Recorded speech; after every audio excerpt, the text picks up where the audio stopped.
Looking for something to do this weekend? How about going fishing? Tomorrow is Arizona Free Fishing Day, and Nick Walter is here from Arizona Game and Fish to tell us all about it. Thanks for joining us. Yeah, thanks for having me. So we were just mentioning, until I moved here, I had no idea urban fishing was a thing. Yeah. But it's so cool. So for people who don't know, what is it all about? Well, it's our community fishing program, and that kind of our slogan is if people can't get to the fish, we bring fish to the people. There you go. So odds are, if you're in the valley, we've got around 20 waters that are community fishing program waters, and that means we bring fish, trout, catfish. We just put in a load this week all throughout the valley. We bring fish and bring them within probably 5 miles of your doorstep. You can go get them. So cool. Yeah. So, okay, normally you need a permit to do all of this, but that's the exception for this weekend, for tomorrow? Correct, in public waters. Okay. So it means that day only, on Saturday, we've waived the requirement for a fishing license for that day. So it means people can fish any public water in the state on Saturday without the need for a license. If you're in a neighborhood and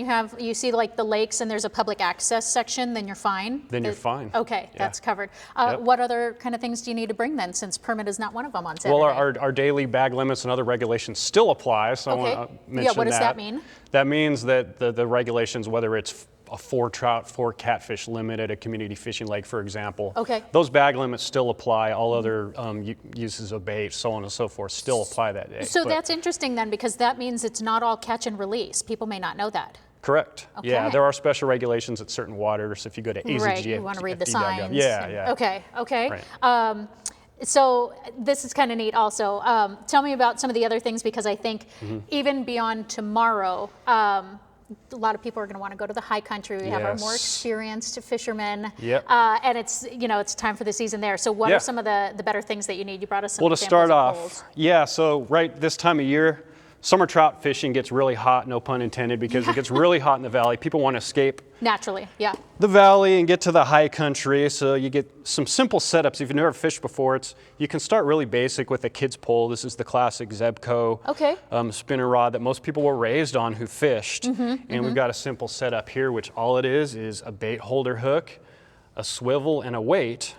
And you get something like power bait, a little glob of power bait that kids still love to look at. And put a little glob on there, and what happens is it actually floats up above the weight on the bottom, keeps away from the crawdads. Speaking of bait, I have to, because we only have a little bit of time left.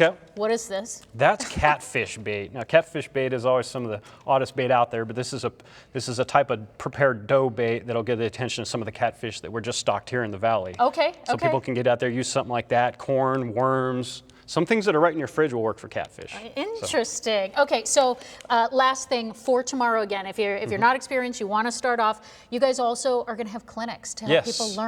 So how does that work? They're free?